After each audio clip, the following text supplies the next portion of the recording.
And we're on your hometown station, AM 1220 KHTS, with a Santa Clarita Celebrity Q A. I'm KHTS News reporter Stephen K. Peeples, and in the studio with me right now is a Stevenson Ranch resident who's been on the tube each weekday morning as co-anchor of KTLA Channel 5's morning news show. He's won 2 Emmys and 5 Golden Mike Awards. He's passionate about his work, his family. He and his wife have 2 sets of twin girls, and his health. He's an Ironman marathoner and triathlete. His name is Chris Schauble. Welcome to AM 1220, your hometown station, Chris. Stephen, thanks so much, man. Great to be here. All right, great. Well, let's get started. I'd like to hear about a day in your life. The KTLA morning news goes on at 04:30. What time does your day start? I get up at 1:45, Monday through Friday. 1:45 a.m., Monday through Friday. I have to be on the lot in Hollywood, the KTLA lot in Hollywood at 3 a.m. I'm in makeup by 3:05. Then I go to my office and I copy edit scripts until about 10 minutes before 4 a.m. and then I make the 20-yard walk from my office to our set, and it's time to rock and roll for the next 3 hours. My designated anchor time is from 4 to 7 a.m. and of course I share that desk with Megan Henderson and Henry DiCarlo and Ginger Chan, and then at 7 a.m. I leave the set, Frank Buckley, Michaela Pereira, they take over, and then I contribute to those later morning broadcasts. Now, I noticed you also tweet a lot during the broadcast. I tweet like a fiend. I think that in today's modern world, I think in today's social media world, I think the audience expects a connection with in my case, the news anchor. And for those of you who tweet, I'm at Chris KTLA, at Chris KTLA, and it's real time. When my co-anchor is reading a news story, I'm tweeting. If it's a commercial break, I'm tweeting. A lot of it is, what's coming up as our lead story, but a lot of it is just interaction with the audience. Right, I've noticed responding to their questions or their suggestions and so forth, and that's real good engagement there. Well, I think the day of the anchorman being Lord of all information is long gone.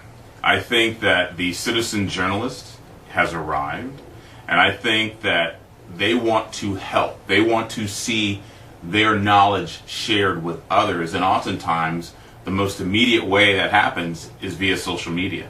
So whereas before, there's an earthquake, I better call KTLA Channel 5. No, there's an earthquake, I'm tweeting Chris to let him know I felt it and what happened in my house. And that stuff, that kind of information is invaluable. Yeah, because you can take that right on the air, basically. Yeah, you have to verify always. Of course. But in a general sense, it's just amazing how helpful social media can be. Now, KTLA Morning News has a very colorful history.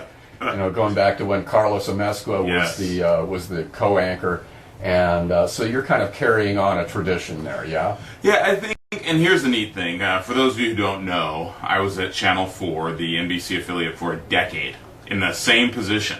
And when I left that station, I went over to Channel 5, and people were like, who is this guy? Because there's parts of my personality that my coworkers at the other station certainly knew, but Channel 4, great place, great people, but much more corporate. And KTLA is much more of a, even though it's corporate, it's owned by the Tribune Corporation, it's really more of a family atmosphere. It's almost like a family-run business where we can laugh with each other, we can be so very real with each other, we talk about our families, we in producer speak, in TV news speak, we will blow up the producer's show. It is where they will go in with X amount of time allocated in each news block. And there's certain stories they want to get to, and with the spirit of engagement that we have at Channel 5, maybe not always do we get to some of those stories. Of course, the hard news stories, we get to those, but some of the lighter ones, if we get on a riff and we're just going, yeah, those can get blown up pretty quick. Now, let's rewind a bit. You're originally from Colorado, right? I'm an adoptee. I was adopted in 1970 by John and Carolyn Schauble in the state of Florida. We later moved to Colorado, and that's where I was raised, went to high school and college in Colorado, and from there, did the news bounce from small station to larger station, eventually got back to Denver, then finally LA about 12 years ago. Yeah, now your TV dues at WALA in Mobile, Alabama. Yes. WSPA in Spartanburg, South Carolina. Correct. Home of the Marshall Tucker Band, as I recall. Oh, yeah. Yes. And WBMG in Birmingham. Yes. And then KCNC TV in Denver, back in the near where you went to school, Fort Lewis College in Durango. Correct. So, what was it? I think your biggest story there at KCNC was the Columbine shooting. Absolutely.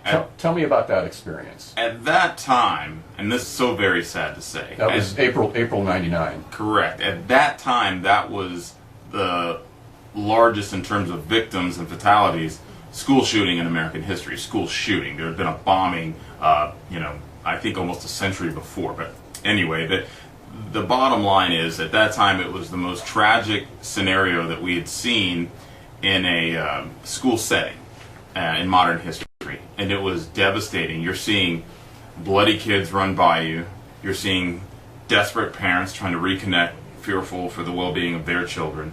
And it was one of those stories that anyone in news can relate to, because it's nonstop. For 48 hours straight, much like the Boston Marathon bombing, it's just this constant news cycle. You're not sleeping, you're eating wherever someone from the station can drive out and hand you a sandwich and things of that nature, and all you're doing is gathering information to share with the public. Initially, I was sent to Columbine High School, and then I was shifted to the the school where they were reuniting parents with students. And you talk about an emotional scene.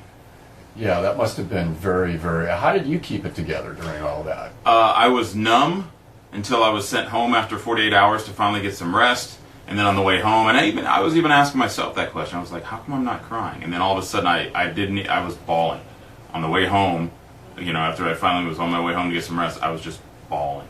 I think that there's something peculiar or common to broadcast journalists and journalists in general, in that when something like that happens, something just takes over. The professionalism or something just takes over, and you just get the job done. And then you freak out afterward. I think it's very accurate. I think that for those, don't get me wrong, we could be very silly at KTLA. Make no mistake about it. We pride ourselves on taking life a little less seriously than some might. That said, what I think is our secret weapon is we have some of the best journalists around.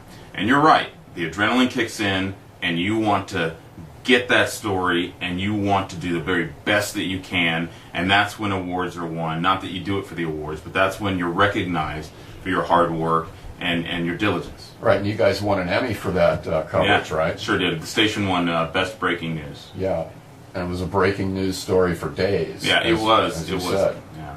Now, you picked up a few other honors while you were in Denver. 2000 TV Person of the Year from the Colorado Association of Black Journalists. That was very nice.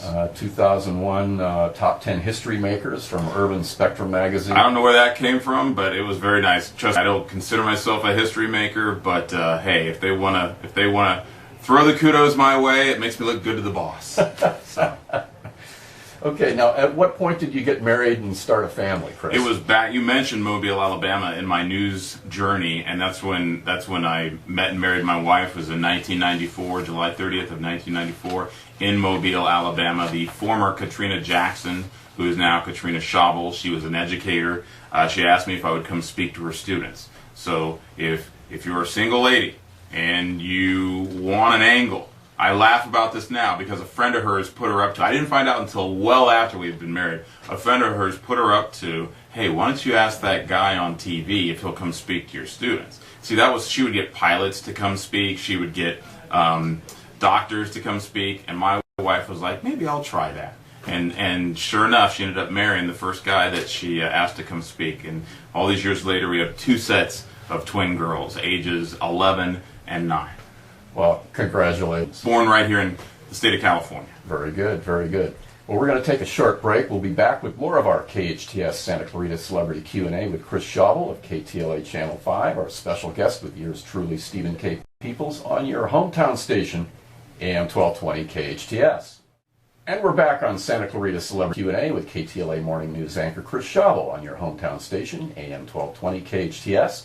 I'm Stephen K. Peeples, and you talked about moving to California. Yes. What was it about Stevenson Ranch in particular that attracted you as a place to live and raise your family? When my wife, who's an educator, master's degree in administration, school administration, she was the one who was in charge of deciding where we would live. To be fair, we didn't know much about Los Angeles. We didn't know what areas were good for public schools. We didn't know cost of living was crazy no matter where we look, as when you're coming from a state like Colorado. So it was a lot of shock in terms of prices. So this is what we knew. We wanted a new home. We wanted more bang for our buck, in other words, square footage. She was pregnant with our first set of twins when we moved here. And we just knew that we wanted good schools. So that when you go with that criteria, it rapidly narrows down your areas. We were looking in the La Cañada Flint Ridge area. We were looking up in this area in Santa Clarita, and we never got to Calabasas because we fell in love with Santa Clarita. And I remember the realtor was saying, I laugh about it now. She was like, "You don't want to live up there. That's where all the studio techies live." And I was like, well, what's wrong with that? You know, we liked them. I mean, the homes were beautiful. They were new. And we decided, though, that we were going to live in the La Cañada Flint Ridge area, and really not. It was more like the Altadena area at the top of Lincoln right there. And as fate would have it, the builder went bankrupt. We had to get our money back, our down payment back, via an insurance bond. Thank goodness he had one. And that allowed us to immediately take that money, buy a new home in Stevenson Ranch. And that, of course, that was more than 11 years ago. And within closing on that house, a week later, my first set of twin daughters, they were born. So it was, the timing was razor close, but it all worked out, I must say, for the best. We love it up here. Most definitely. Now, how did you get to Los Angeles from Denver? You came here to start working at KMBC. Sure. Right? Tell me that story. A lot of people probably are unfamiliar with how TV news works. The larger cities, most of the time you start in a small market. My first job in news out of college, out of Fort Lewis College in Durango, Colorado, was in Traverse City, Michigan. And that's closer to Canada than it is to Detroit. So that was a very small station, but it was perfect. It was a great learning experience. You can make all the mistakes that you did make there. The firefighters used to tease me because in one of my stories I called the machine that helped save lives, I called them the jaws of death, and not the jaws of life, which is what they're of course called. But they used to tease me routinely. So that's the kind of mistake you just can't make. But I made that mistake. So after Traverse City, it was Mobile, Alabama. Met and married my wife. Then it was Spartanburg, South Carolina, then Birmingham, Alabama, then to Denver. The way I got from Denver to here, I have a TV news agent. And once you start getting to those larger cities, in my business, you need one. Because they know of opportunities that you just don't. You're too busy working to network in large cities that aren't in your state. So my agent called me and said that NBC in Los Angeles would like to fly in. They have an opening, and they want to interview you for it.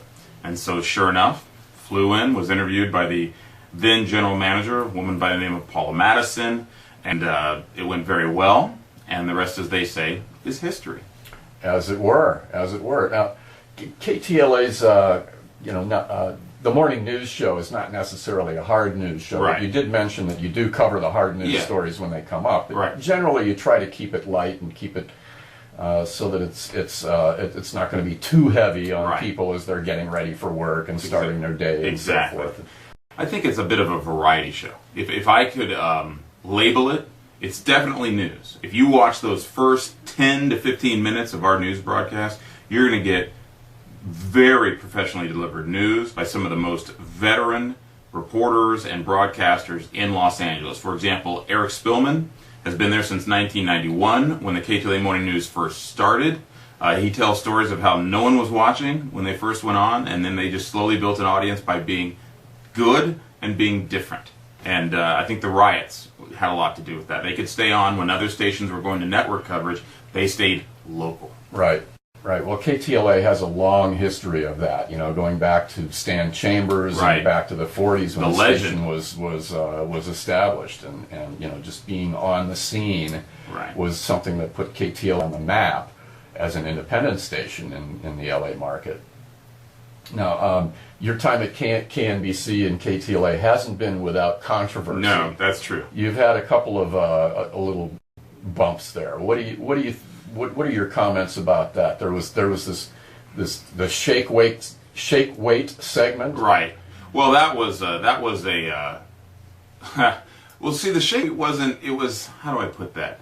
That one wasn't so controversial as I know it was I'm putting you on the silly. spot. No, I don't mind. I don't mind. I'm a big free speech advocate, and I never dodge any of these questions. You know, if we were talking on the street, you'd get the same answer. The shake weight was actually a classic piece of hilarity, if you're asking me.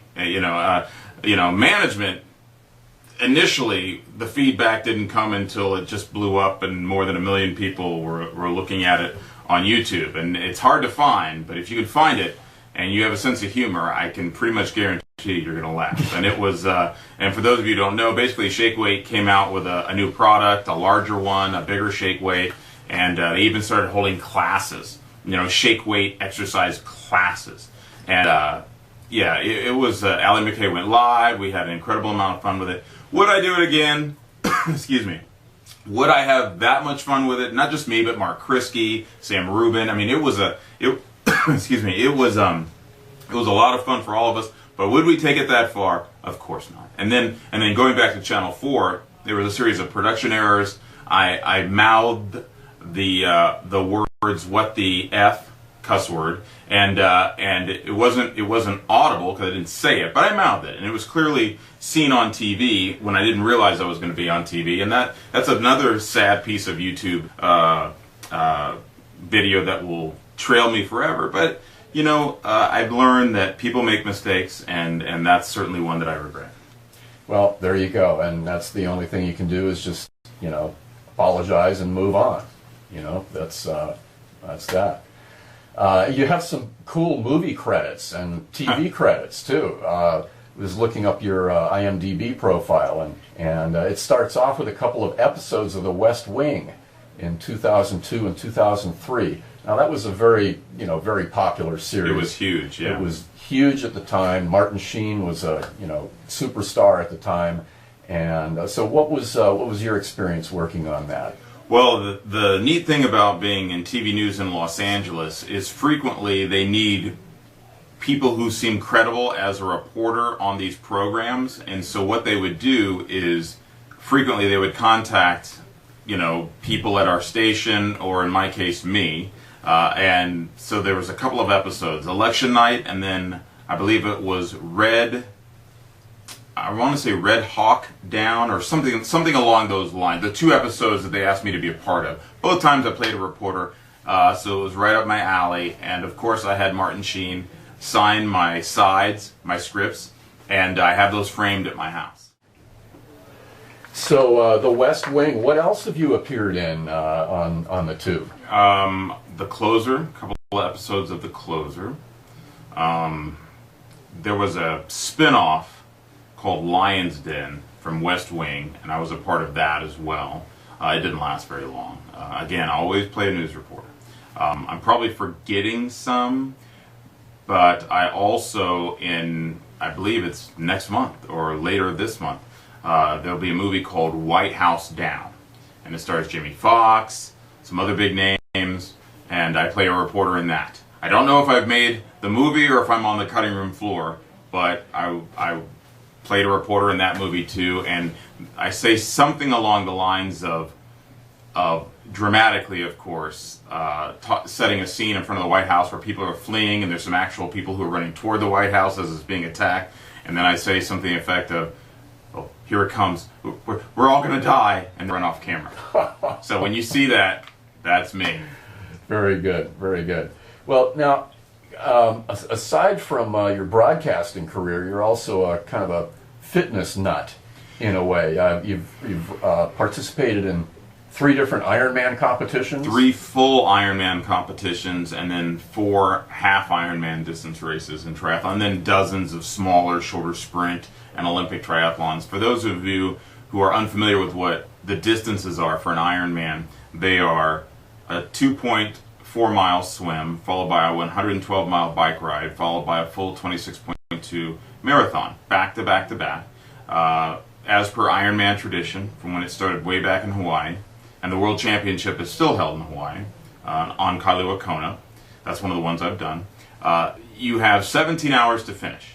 If you don't finish in 17 hours, it's as if you never started the race. No medal, and they give you a DNF, which stands for did not finish.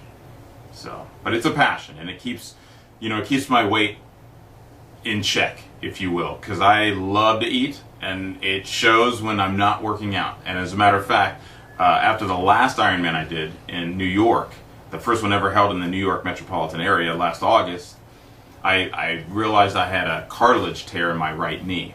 And I had surgery on it, and it still hasn't been the same. So I'm still recovering from that injury, but I'll get my knee right, and I'll be back to racing as soon as possible. There you go. It's a passion. You can't just forget about it. Very true. Now, locally, you've been involved in working with some nonprofits, helping Right. out with emceeing events, Right. and fundraisers and stuff like that. What's nearest and dearest to your heart? Anything with foster care, anything with adoption. As an adoptee myself, then I'm in. Locally, especially Boys and Girls Club of Santa Clarita, Jim Ventris, love that guy. I've emceed the Festival of Trees, off and on for 3, 4, 5 years, something along those lines.